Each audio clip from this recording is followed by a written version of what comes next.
Radhika Charanadaya Gopijana Samayukta Gunavana Manoharam Shri Garanga Nityananda Shri Advaita Chandra Tadadara Sivasri Gaura Bhaktarinda Hare Krishna Krishna Krishna Hare Hare Hare Ram Ram Ram Hare Hare. This is Kartik class 2025. We're discussing Krishna Karnamrita with the amazing commentary, Ananta Babaji Maharaj. So on verse 66, Vakshastale cha vipulam nayano pale cha mandasmite cha midulam madajavate cha bimbadare cha maduram marali rave cha valam vilas nidam akalai kada nu. When I see that youthful Krishna, whose notion of joy and a treasury of playful behavior, his eyes are wide and his chest is broad. He has mild, gentle smiles, and his loving talks are sweet, and his cherry red lips are sweet, and so is his flute song. Second translation. Shyam's chest is broad and his lotus eyes are blossoming like blue lotus flowers. His words are very intoxicating. They're mridu and mada. Mridu means gentle, soft, appealing, soothing. And mada means they intoxicate you, they hypnotize you, they captivate you. And his red lips are playing sweet notes on the flute. Well, I see that Kishore Krishna, who's a treasure house of amorous affairs. Krishna's Kaviraj's commentary. When it's a Leela behind the verse. When the Sakhis see that Radha is extremely eager to see Krishna, they tell her, which we heard this same idea repeatedly throughout the month. Oh Radha, you will get Krishna's darshan soon. Just be patient and wait a few more moments. To this, Radha replies in this verse. So this is Radha's reply to the statement of the gopis. She's remembering his broad chest and maddening smile and gentle speech, red lips, etc. Right. So there's a word in the verse, vilasanidhi. Bala and vilasanidhi, that Krishna's youth, Bala doesn't mean the young boy, it means his youth. His youth is a treasury house or an ocean of vilas, of amorous, intimate pastimes. Because the word nidhi, which is very familiar to us, there's a verse in 136 in Radharasa describes Radharani as Mahanidhi. A very nice verse, but I don't know it, but it's very nice. But nidhi means, it's interesting because like Sanskrit always is connected, it's very logical, scientific language. Nidhi means ocean, and oceans produce gems. Earth produces gems. You dig in the earth, you get diamonds, you get rubies, you get so many things in the earth, gold, silver. But the ocean also produces gems, and it's not just some fairy tale, airy fairy, as you use the term, airy fairy tale made up by Vedic writers. It's true. The ocean produces jewels. There's a west coast of Africa. I don't know what it's called. I don't know what the name of the country is. But the whole beach there for 150 kilometers is patrolled by the government army to protect the people, to keep the people from picking up the jewels.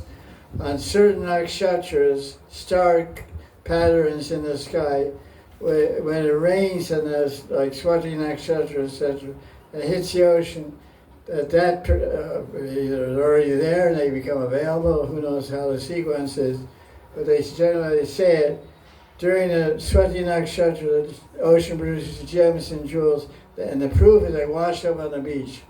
Usually on the beaches around the world you find broken pieces of glass, polished glass, or seashells, right? What else do you find? Skeletons of sharks or whatever, turtles. I don't think you find gems on your beach. You find gems? No. You may think you're a gem, but that's your husband thought when he found you.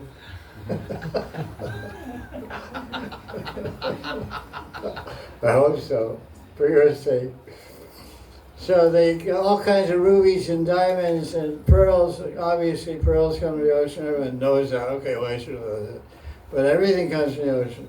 So it's a very nice word. Krishna, an ocean of vilas, and they're full of jewels and they're wish-fulfilling gems and their chintamani and everything in this phrase vilasanidhi. So Krishna's Maharaj is bringing out that point here. Nidhi means ocean, jewels, and all. His love source is compared to an ocean, which is unlimited, it's depthless. Like they say, is it possible that Krishna can be any color but Shyam? Why there's no other color that Krishna can be except Shyam? This is very deep like ocean. Huh? Because it's very deep like ocean. You have your Wi-Fi turned on. The Acharyas say that when you go to the Caribbean or different places, Greece and different places where the ocean water is not very deep, the water is blue-green, aquamarine, light color. When you go in the middle of the Atlantic Ocean or middle of any ocean where it's very, very deep, the ocean is very dark blue. So Bhagavan, in the form of Krishna, can't be green. Green is like halka, it's not that heavy color, it's light. So dark blue is mysterious, it's almost like black, it's like midnight, it's dark, it's mysterious, it's deep. So all these adjectives which describe dark blue sea, and that's Krishna. You can't reach the end of his qualities. He's too deep, too broad, too wide, too high. So he has to be blue. He can't be anything but Shyam. So that's another meaning of the word Nidhi, that he's blue because he's deep with rasa and bhava and prema and compassion and everything unlimitedly. Every single quality, he has an infinite amount of them. 64 qualities in infinite proportion, amounts. So he says, Kaviraj Goswami, Krishna is a nidhi, a treasure house, because he's fathomless, huge, mysterious, and holds infinite jewels. Krishna's loving ras with the gopis is also infinite, mysterious, and full of love jewels. That's an interesting idea. And then the verse describes Vakshastali Chavipulan. Vakshastali. We have this word Vaksha. Everyone's familiar with the word Vaksha. Where do you find it? The Srinavela. Vakshas.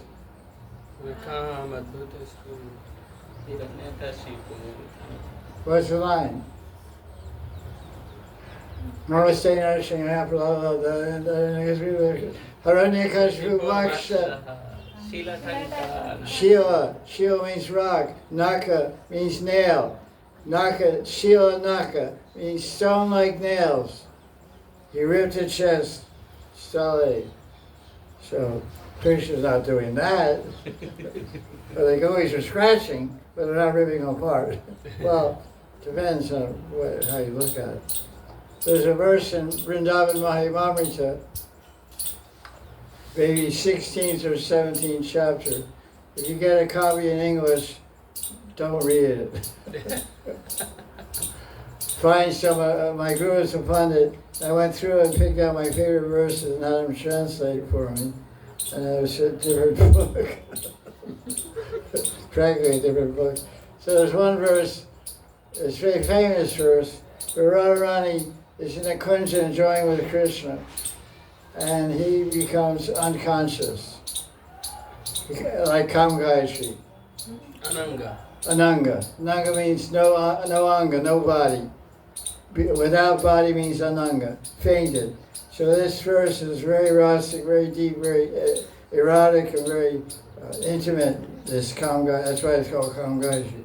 Spiritual intimacy and ecstasy of Radha and Krishna, love sports. So Radharani, in the Viparita Vilas, she's knocked out Krishna. He's down for the count, as they say. In wrestling, they throw a guy on the mat and they 1, 2, out, winner, Radharani, Jai Sri, Jai Sri, Jai Sri. Come on, man. Jai Sri, Jai Sri. Jai Sri, Jai Sri. Krishna's team, we get out of here. So, Radharani is, oh God, this guy.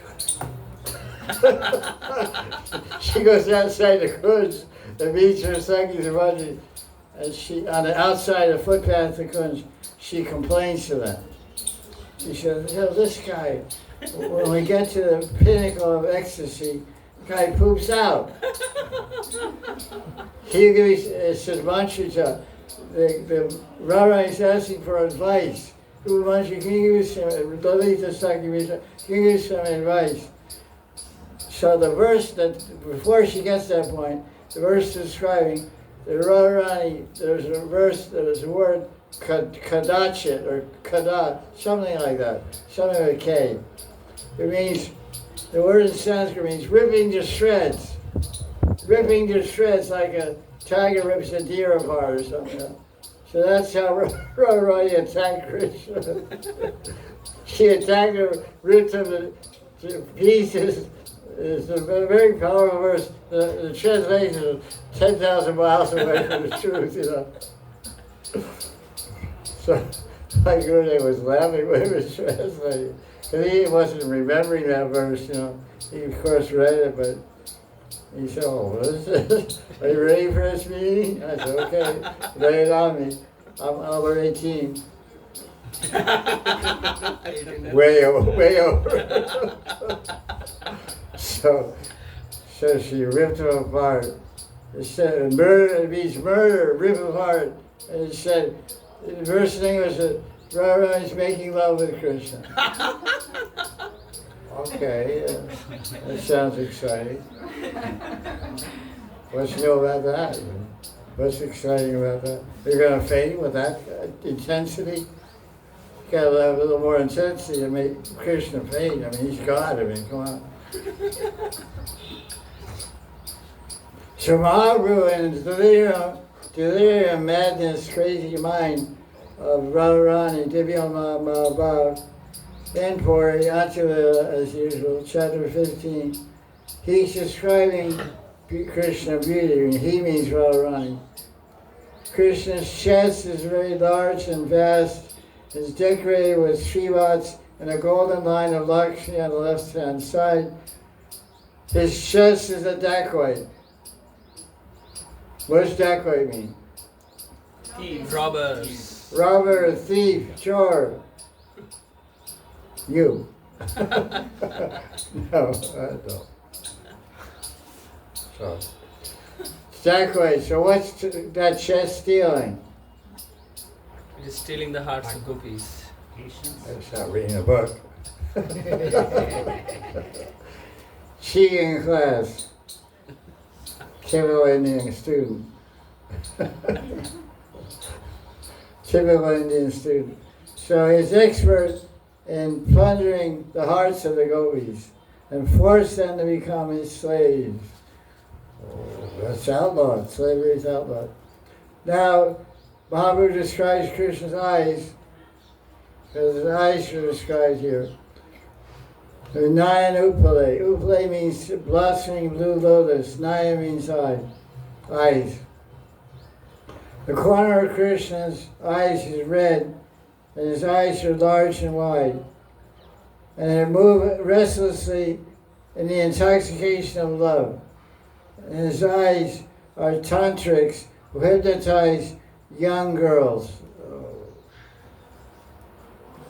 The guy's at it again.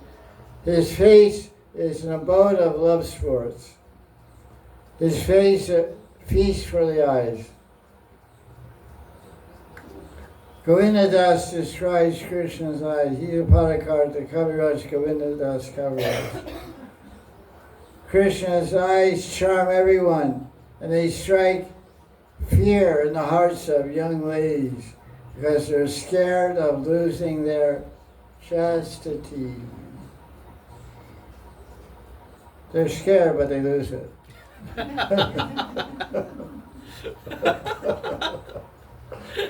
They're scared of many things, and they haven't, even though they're scared.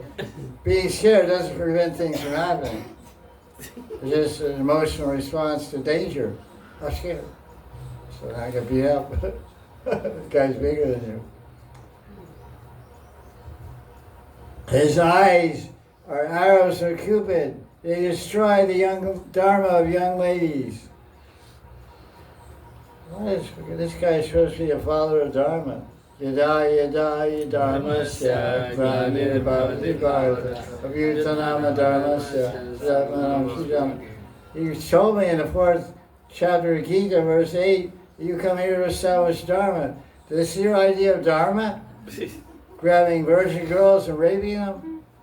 Excuse me, you're my God. You're the kind of guy who can worship. You're the kind of guy I can accept as the absolute truth. This is the absolute truth, and you're a perfect representative of it. So I surrendered myself unequivocally to you. You're the bastard number 1. I'm number 2. Okay, we're buddies. And 2 bums on the street. Hey, take some. Check out Madan. Drunk to the, filled up with booze. So now his smiles. Manda smite migulam. His smile is, Manda means slow, means gentle but mischievous. When you see Krishna smiling, you wonder, what's on his mind exactly? He's like the smile of a thief. I'm going to rip this guy off. He's so stupid he's not going to know it. I'm a professional pickpocket from Times Square, 5th Avenue. I rip off you every day and I never get caught. So Krishna like that.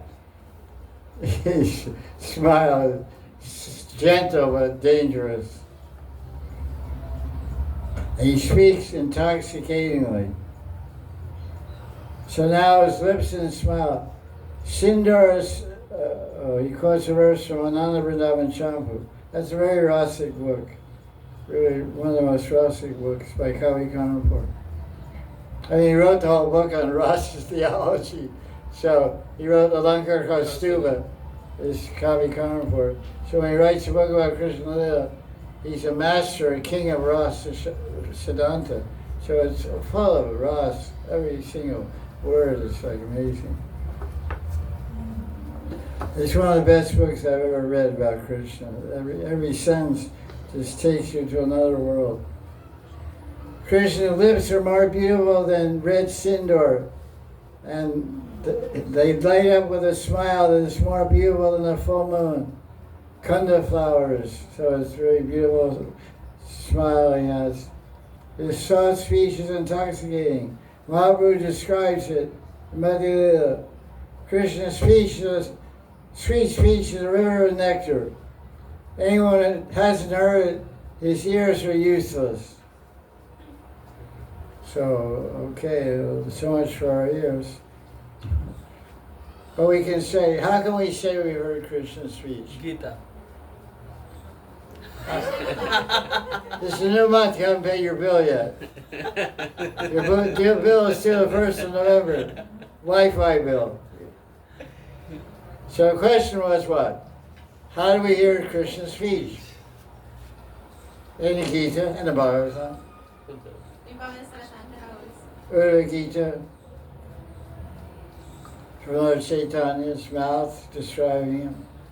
So like this, the Shastras are containing the reality of God, everything about him. So this thing about his Bimbadare, Madaram. So with those cherry red lips, he kisses the flute and makes nice rava. Rava means sound. Murli rava means the sound, the music of the Murli. And it's Madaram, it's sweet. They love, they know Madaram, they love, the verse is there. And Madarastakam by Babaji. Venu Madaram. His Venu is very sweet. So, Krishna's, okay.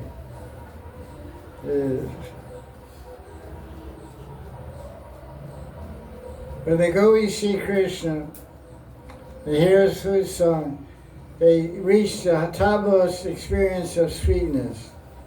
Now Radharani glorifies Krishna.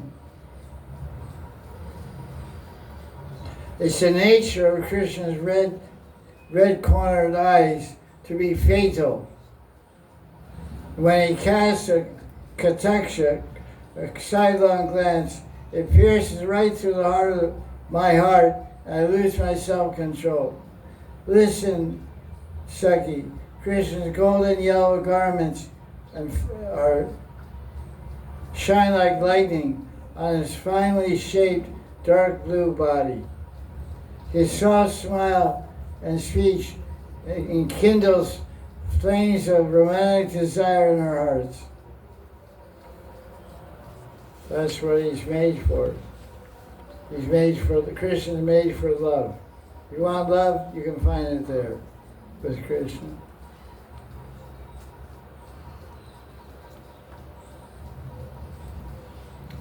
Why Lord Chaitanya falls unconscious when he gets the smrti of the 5 qualities of Govinda? That's the question.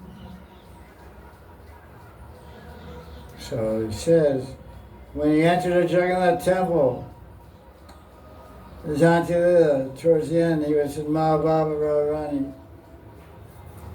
And when he saw Jagannath, he saw him as who?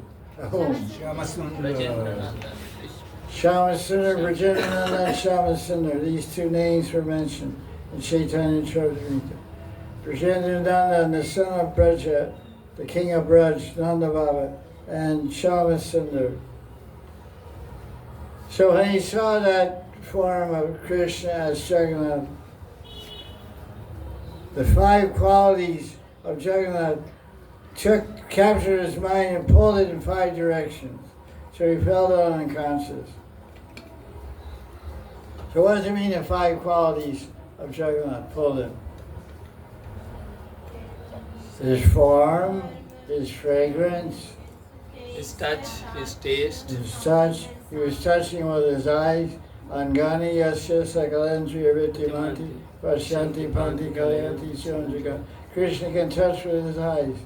It's a good thing, because when we take darshan, we hope he touches our heart and purifies it.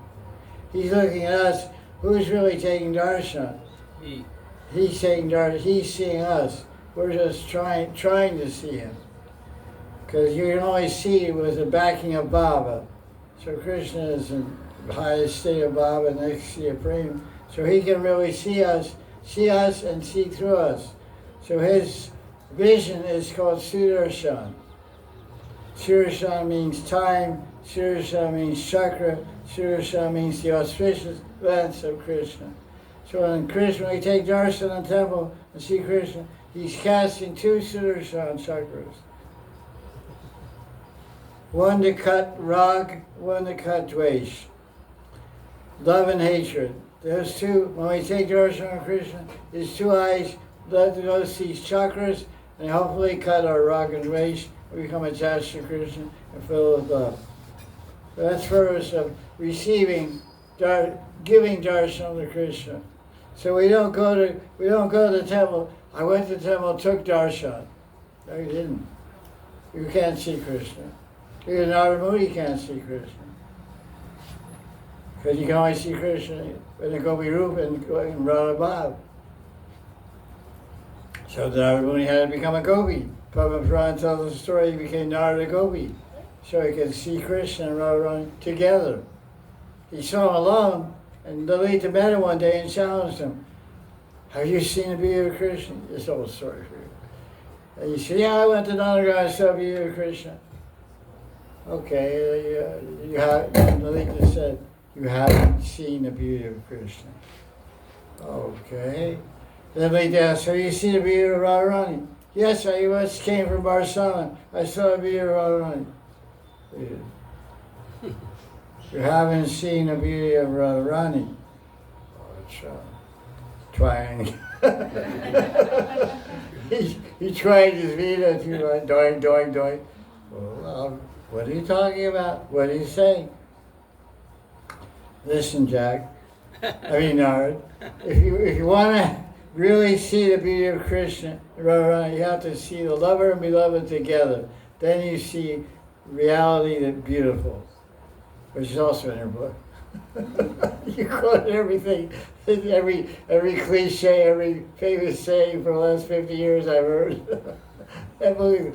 Like a collection of the great, thousands of greatest hits. Yeah, I'm following in Krishna's footsteps. Yeah, definitely. I know that phrase. Oh, that one, you got that one too. Die to live, oh my God, every phrase. It's great. I keep remembering all those sages and saints I met and heard these things. Okay, so Narada Muni. So what am I going to do, Lalita? So you have to do some tapasya. If you become a gopi, then you can go to Rasa and see Radha and Krishna together in love, and then you can really see the beauty. So he became. What is his gopi name? Naradi Gopi. Naradi Gopi. It's in Padma Puran. So that's what's being described here. That the five qualities of Jagannath, Prajanananda, and Shyamasundar overwhelmed Gauranga while he was in Radha Bhav. His form, his taste, his sight, everything. And then later he entered the Gambhira. After taking darshan, he went home, was right across the street practically, the Gambhira, from Jagannath Mandir. And he met Ramananda Roy and Sagar Damodar, and he described the five qualities of Krishna that he perceived in Jagannath. He said, listen to me, Sagar. It's Radharani speaking. Listen, Ramananda Roy, Rai Ramananda. Listen, Sagar Damodar. Krishna's beauty, speech, touch, fragrance, and taste of his lips are so sweet, I can't describe it. All five of these are tempting me so much, but I only have one mind to enjoy them, experience them. I have five senses, all being pulled and attracted and seduced and enticed by Jagannath, but I only have one mind to process them and to experience them. What can I do? This is a lamentation. Oh, Saki, please hear how I'm suffering. Krishna's five qualities are stealing. They steal a traveler's wealth. I don't blame my senses, but I blame Krishna's beautiful qualities for being so captivating and enchanting. He's taking my life airs out of my body, so soon I'll die. Krishna's beauty is no Namritam. So that's interesting. Mahaprabhu is saying two things in one here. He's saying Krishna's beauty is killing me, and he's saying Krishna's beauty is keeping me alive. Because he said, my senses are being pulled. He's saying, this beauty is taking out my prana. Your prana leaves your body, you're dead. But then he concludes by saying, Krishna's whole body is made of Amrit. Mrityu means death. Amrit means no death. So Amrit, nectar, Amrit is something you drink to prevent death or to revive life. It's an elixir of life, immortality, Amrit. So what is it? Seems that Radharani's confused. He's killing me and he's keeping me alive. That's basically how it is. Krishna's so beautiful he can't live, because you can't digest it, and you can't die because he won't let you die. Joys never die. You have to live to die in Krishna. So she's not blaming her senses. Now she talks, Mahaprabhu is talking about Krishna's speech. His speech is full of wit and humor. We've heard these things maybe 40 times this month. Hope we have it memorized. But it's so unfair. His sweetness fills my ears so much they're ready to fall off. Some people talk like that, you know. We have a phrase in America, he talked my ear off. He talked my ear off. You know that guy, he talks like, doesn't stop talking, man. I just go like this, 1 hour. And when he finishes talking, he said, I really enjoy talking with you, you know. These are called narcissists, egotists, I don't know what you call them, but everyone has met them. Maybe I'm also one too, I don't know. I might be a victim of my accusation. These are my witnesses, I can't, you have to interview them. Talk my ear off. Everybody's friend. He never stops talking. I have a friend like that. I don't mean my mirror, the mirror. No, Jiva. So, what else about this talk? It's, okay, says right around his ears are getting falling off. His body, just about his touch, is more cool than the moon and sandalwood paste. And his body is expert in captivating the hearts of women. He smells so good, he puts kasturi musk and blue lotus to shame. And as soon as that fragrance enters the nose of women, they become attracted. Krishna's lips are ambrosia, that means nectar. His soft smile is like camphor, and his sweetness steals the minds of everyone. The gopis forget everything else and become agitated if they can't get the taste of Krishna's lips. Gopal Bhatta Goswami's commentary. Krishna gave a darshan to Leela Shuk in the innermost chambers of his heart. That's called Vispurti. It's so deep and so profound and so touchable and tangible, it appears exactly real, but it's not perceivable by the external senses.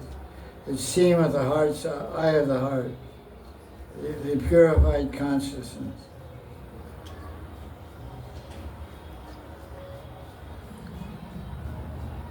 Because his heart meditates incessantly and strongly on Krishna. Now in this verse, in other words, he had that Vispurti, so then when he came out of it, he said, well, that was nice, that was really good, but when will I see you directly? So this verse is describing his aspiration, his hope against hope of seeing Krishna directly with his large chest and big eyes and hear his speech. He wants to experience him directly with all his five senses, not just his chitta, not just his mind, mental darshan. Vispurti. And then, okay, that's about it. Gopal Bhatta Goswami concludes his commentary by summarizing the verse in his own words. His chest is broad, his eyes are big, his smile and intoxicating speech are soft, his red lips and flute song are sweet, and they shower sweetness everywhere, Amrit in everyone's ears. Every part of Krishna's body is full of extreme beauty, sweetness, and radiance. So that's verse 66. Now verse 67.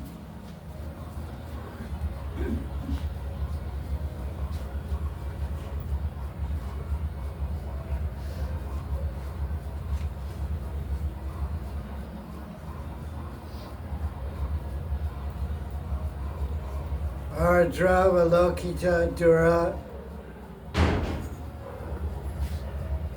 Parinada Netram Aviskrita Svita Suda Madaradar Austam Adyam Pumamsam Avatam Sita Bari Barham Alokayanti Kritana Krita Punya Punja. That's a famous line from the Bhagavatam describing the coward voice, Krita Punya Punja. Jiva Goswami gives very interesting commentary on that. We'll hear about some of that in the commentary. Those that are fortunate can see Krishna, the original person, the Adyam Pumsam. Adyam Pumsam means Adi Purusha, who brings their eyes under control with his extremely tender glances. His lips are sweet with the nectar of his open smile. He has adorned his head with a peacock feather. What else is new? Anything new here? Smile, peacock feather. What came to mind when I was reading this book is artist.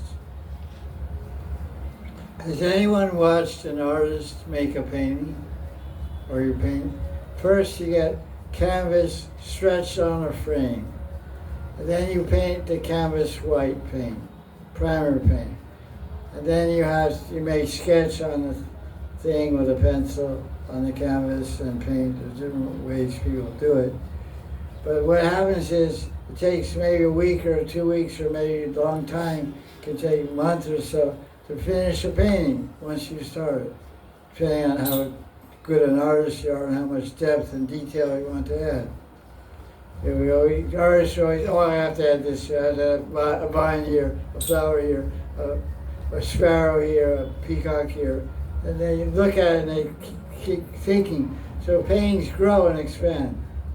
So what happens is, as you go every day, if you go every day to watch the painter, which I've done, you'll see that the reality of what is in his mind, what he's trying, her is trying to convey and ultimately produce on the canvas is gradually appearing on the canvas.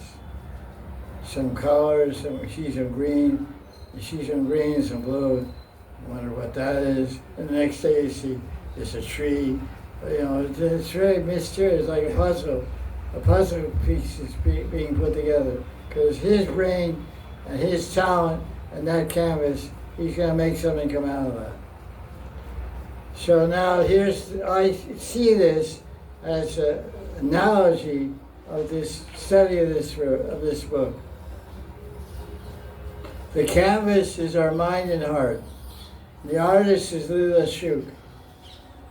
And the painting of the verses. So what's in his mind? He wants to paint a picture of Krishna's beauty in our mind. And the artist is Leela Shuk, but another name for the artist is Radharani. Radharani is the artist, and she's painting each verse of this book, Krishna Karnamrita, is a stroke of the artist's paintbrush, bringing out Krishna's form. So as you study each verse, the canvas of our heart and mind gradually, it's black, and then it becomes white, and then with some green is there, then some blue, and some yellow, and some red, and all of a sudden you see a dhoti, you see feet. So the idea is, by the time you finish this book, you should see Krishna in your mind. That's what I'm feeling and what I'm perceiving myself. That's why I came with this comparison. It's not in the commentaries, but it's my experience, what I'm experienced by reading and studying this book. Meditating on these verses, I feel that the canvas of my heart is filling up with the form of Krishna. So this is true for anyone. And it's very clever because every day, so say for 4 days, the artist is working on the smile. So an artist you may make a smile and then change it. Oh, the smile's not good. It takes him weeks to make the smile on the painting. Details. If you know any artist, it's not easy. You look at a nice painting. His wife is an artist, must be known. It's very difficult to get the thing right. You know, it's all talent and art, manifestation art, and the talent and ability from Krishna. Krishna says the Gita, Parashameshu, I am the ability in human beings. The ability to do anything is coming from Krishna. So the manifestation power is the artist's expertise to manifest. From the unmanifest, he makes Krishna manifest. So this book is a great pain. It's every verse of pain. You should walk away as you read this book with a very clear picture of Krishna's form. That's the intention of the author. That's why he's repeating it. Like he said, here we go again. Another stroke of the brush. Okay, you got the smile. You see the smile? I heard it 20 times. I heard it 50 times. Are you seeing it? No. Are you trying to see it? No. Will you see it? Never. So if you say yes, yes, yes, then the answer when you'll see it may be possible. But you'll see it possibly soon. So that's it for this verse. Now 67. I don't know if I read Sanskrit or I just got sidetracked. Okay, translation. Krishna's eyes are moistened with merciful love. His sweet honey-like lips always illuminated with smiles. His head is adorned with peacock feathers. Only those who have performed countless devotional service can get darshan of Krishna, who is an ocean of beauty and sweetness, who is the Adi Purusha. Krishna's Maharaj commentary. 7 minutes. 5 minutes. 7 minutes. Good. Okay, we'll go on. Start. Krishna's Kaviraj commentary. This is the Leela behind the verse. You can guess what it's going to be. Radharani is suffering extreme pain and separation from Krishna. In that separation, she became humble. That often happens. When lovers together, because when the man and woman are together, that's nice, but the thing is not nice is two egos. Two egos and the pride between the two of them sometimes gets difficult. So then they have fights over different things, and then they separate. And then when they're separated, they feel, oh, I was too heavy. They get humble, and then they send some flowers in the mail or something, whatever, or call up and say, oh, I'm sorry, this, that. So Radharani was really separated from Krishna. Maybe she separated because she was proud and he left her, and she realized that he didn't like that pride. She saw some deficiency in her character or something lacking in her bhav. She felt like that. So now she's kind of blaming herself, they left, so she's feeling humble. So she now, in this verse, she's praising those fortunate devotees who are getting the darshan of Krishna, because they've done so much bhakti sadhana, they can get darshan of Krishna. But not me, I haven't done much bhakti sadhana. I'm not a very good devotee. This is very much prevalent when Krishna went to Mathura. This is the bhav that Uddhava found Radharani in when he met Radharani. They found she was feeling, because the gopis were discussing, why did Krishna leave? Must be something wrong with her love. The Mathura Brahmanis must have induced him, sent letters to him, or somehow attracted him. He gave us up. We thought he would never leave us. We thought we were fully that we'd be together forever. And he just walked out, and didn't look back. Shall be back a couple of days, never came back. What is this? So they felt so humble. And so all that is brought out in Brahma Gita, chapter 47. All that worthless feelings of worthlessness and humility, danya bhav to the max. So Radharani, she's saying that some people have done Krita Punya Punya, they've done heaps and mountains of devotional activities to please Krishna. So they're getting to see him, but not me, I'm so unfortunate. So Krishna's Adi Purusha, Adya Puman means Adi Purusha. Krishna Karnamrita said. Because he is the original, he is the Supreme Purusha, is the lover. In other words, they want to say the original God is Gopi's lover.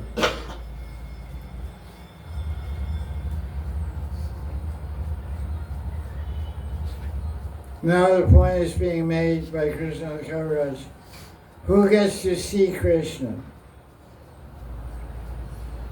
Krishna's darshan is only possible if you have love for his lotus feet. What is that verse from Brahma Samhita? Premanjana chulita bhakti vilochanena santaksadeva hrideshu vilokayanti yam shama sundaram achintya gunasvarupa govindam gurusham tamam. So with the eyes of love you can see love. It says that one who fills his heart with love sees love everywhere. A person who fills their heart with love will see love in every direction. Because love is really the base of everything, is consciousness, and consciousness is made of love.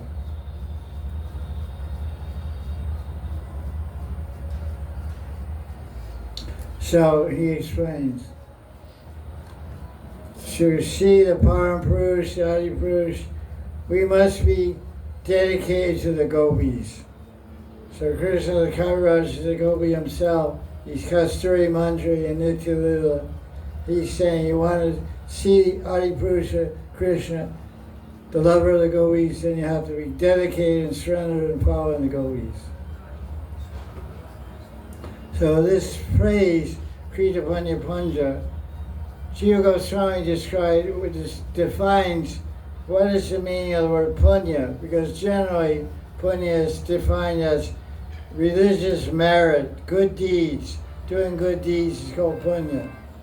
So digging wells for travelers, putting oil lamps on the road in the old days so people could find their, like street lights, building dharmashalas so yatris and travelers could have free night overstay, providing on a kshetra, providing places where people get free food for life depots or outlets, Pani Pial to establish free water distribution outlets.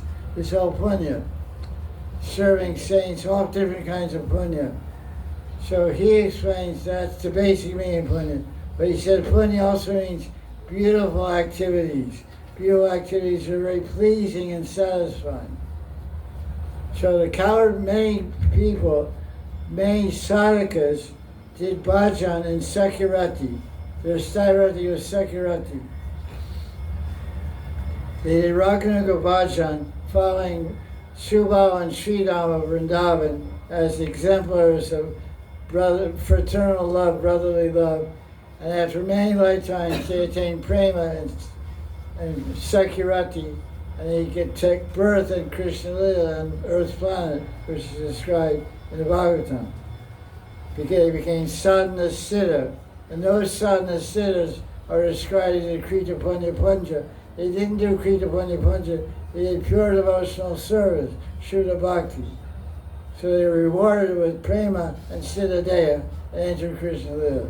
It's not, no amount of punya can get you entrance to Ragmarg or anywhere near Krishna.